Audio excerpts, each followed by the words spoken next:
Hey friends, welcome back to another Seed Talk with Lisa and Layne. Hey Layne.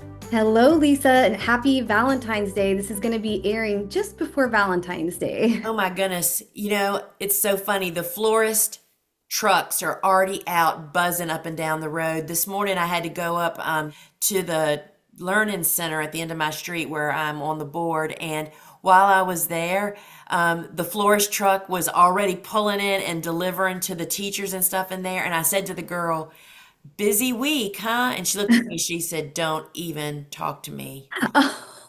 I thought that is not a good sign on the early in the week on Valentine's week. So yes, Oh, it is Valentine's and what a holiday. do you and Steve have any special Valentine's Day traditions that you like to do every year? No, funny enough, this year, so we gave up eating out like 3 or 4 months ago as kind of a little project we're working on. And so last week I said, now, first off, I'm married to the best gift giver ever. Steve always buys cards.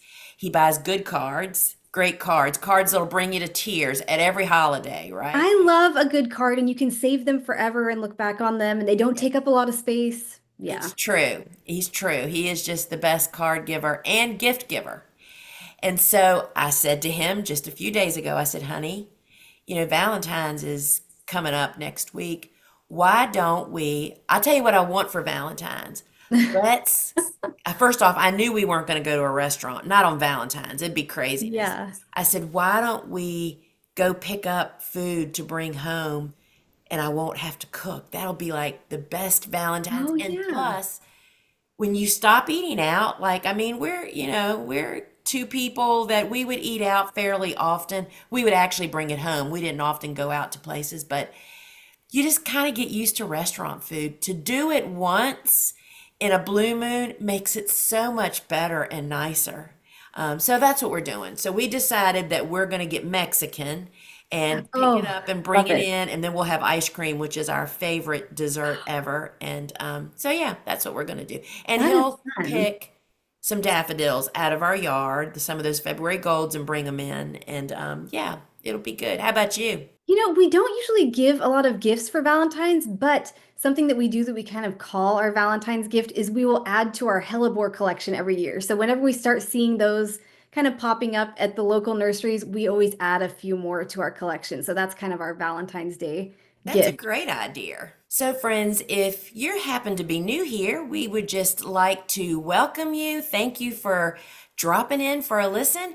And if you'd like to learn more about the work that we do, home base to everything is thegardenersworkshop.com, which is our website that is full of lots of other resources, an online garden shop, as well as a library full of online courses. And we would love to have you do a little exploration over there. So, Layne, what is the topic today? Well, I'm excited about today's topic because we're talking about a very dreamy looking flower, a very Mm. romantic looking flower, and it's a newer one that you've started growing on the farm over the past few years, Lisa, and it's called Tweedia. And if you haven't seen it, you're welcome to either do an internet search or you can jump on over to YouTube and see our presentation with pictures. But it basically has these clusters of small star-shaped powder blue flowers. The foliage has a sort of grayish green color and a bit of a fuzzy texture. The flowers attract pollinators out in the garden, and as a cut flower, it just looks so beautiful by itself or tucked into a bouquet. So we're just going to be talking about Tweedia and why people might want to consider growing it and some tips on how to grow it. Oh, that's a good one, and I totally agree. It is a newbie on the block, and we are really glad that we came upon it. Okay, so let's get started. So Tweedia, the specific variety we're talking about here is Heavenly Blue, and the botanical name of this plant is Oxypetalum coeruleum. I'll also have that name listed below in the show notes if you'd like to see it written out. And this is something, Lisa, that we've been growing as a cool flower, a cool season hardy annual. Can you just talk about why people might want to consider growing this and some of the experiences you've had with Tweedia? Sure. So the color alone makes it worth figuring it out for your garden and farm. It is powder blue, Carolina blue, it is sky blue, it is true blue. This is not a purple that they're calling blue. It No. is really beautiful. And I just want to note what we learned is that really the few more flowers should be open before this is actually harvested. So I would be willing to say you harvest it at 2/3 of the flowers open, where this one is just got a little bit less than that. And I forget how I kind of figured out that this was a cool flower. We're always looking for those flowers that, for whatever reason, we've always tried to grow it as a warm season because it was an annual potentially where we are. And you plant it in warm season and it just doesn't do well. Well, that's because it's a cool lover. And I kind of found that out. And we are still in the experiment stage of whether it's a fall or very early fall and very early spring, or just a very early spring for everybody. And I will tell you that the last time I walked the garden, which was after the really cold deep dive that we just had recently here down into the teens, the fall planted Tweedia is still looking good. I mean, we have Oh, good. more started to plant in very early spring, but I was so surprised, Layne. It made it through those, teen digits. And the benefit, why I figure that out is typically when you fall plant a cool season hardy annual, they tend to bloom sooner, not a month sooner, but a week or two sometimes sooner. And the stem, because they're so well established, the stems just get longer, which brings me to Tweedia is kind of a vine, but we grow it as a plant. And so I didn't figure that out until we had a really great bumper crop and it started elongating. So we still planted, 4 rows of plants in a 30-inch wide bed. And of course, you have to use Hort Nova, the flower support netting. And we just had a bumper crop of this stuff last year. I just could, and it continued to bloom because it was so well established. Now, what was so well established last year was actually a very early spring planting.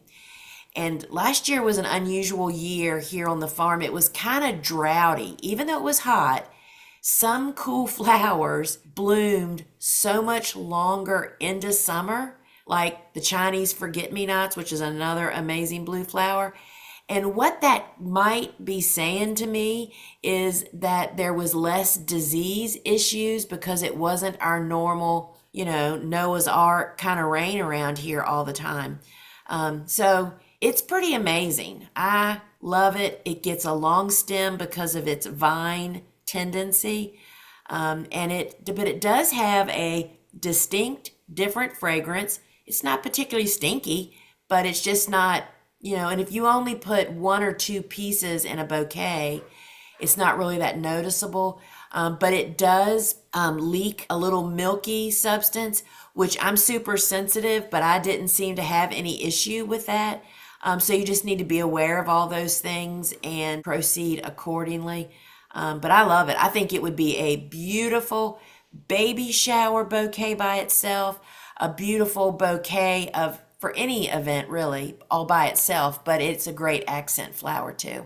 So, Lisa, how tall would you say the stems typically get for you if you're very early spring planting them, for example? Well, last year we got 24 to 30-inch stems easily. I mean, they were plenty long enough to use in a mixed bouquet. Yeah.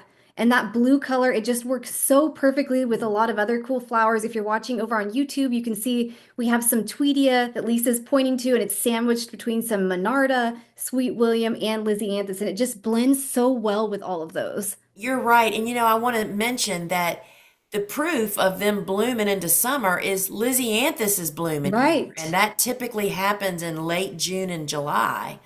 And I think that the size and the shape of the flower really adds to the whole delicate kind of Yes. feeling. And that's just such a soft, beautiful color that you can't go wrong. You just can't go wrong. But you just have to figure out what is the timing for your farm and your garden, what is the best time to do it. And I would suspect that this would be a deer, not such a favorite, just because of the fragrance and it's kind of fuzzy. There's just a lot about it that I think they would not like. So we have this tentatively listed as winter hardy to USDA Zone 8. If anyone has grown this and successfully overwintered it in colder zones, we'd love to hear about that. So please feel free to let us know in the comments over on YouTube or use the form in the show notes to submit that. And Lisa, we recommend starting the seed indoors and then transplanting it out. You already mentioned the spacing, so you typically do 4 rows to a 30-inch wide bed with the plants 6 inches apart in the row. Yeah. Do you do any pinching on this typically? I have not. I mean, that usually, we don't start pinching a crop that we're growing until we've grown it kind of successfully with the Right. central stem, to see what kind of stem length. So maybe we'll do that this year with the very early spring planting. And how many stems did you seem to get off of this, if you had to guess? It was pretty prolific. I'm going to say 4 to 6 at least. And it was actually in a spot, I remember it so well because where it was planted, it was supposed to be done. I had other plans for that whole bed, and it just kept producing so much that made me want to not take it out. And so, yeah, it's pretty prolific. So it would probably pinch well. So, based on your experience, do you consider this a cut and come again type of flower? Yes, for sure. And you already mentioned you prefer to harvest when there are about 2/3 of the flowers open on a stem and that there is some milky sap that could potentially cause irritation, so to be aware of that. Do you think this would be a good crop for flower farmers, Lisa? Do you think it would be in demand with florists, for example? I think if you are selling to event people and to florists, there is definitely a huge market for this. I think it would be a novelty to have one stick in mixed bouquets. Like if you do a farmer's market, people would love to have one stick to put in their bouquet that they're making or for you to put in. But I would guess I would count them kind of like sweet peas.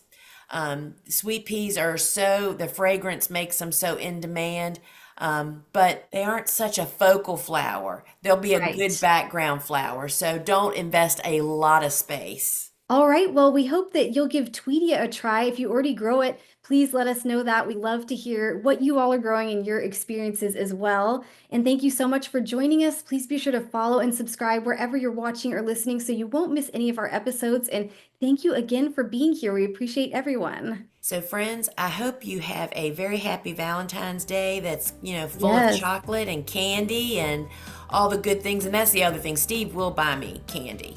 Oh, I good. have quite a sugar tooth, and so that's always fun to maybe indulge in something you don't indulge in. But, friends, till we meet you again, ciao. Bye.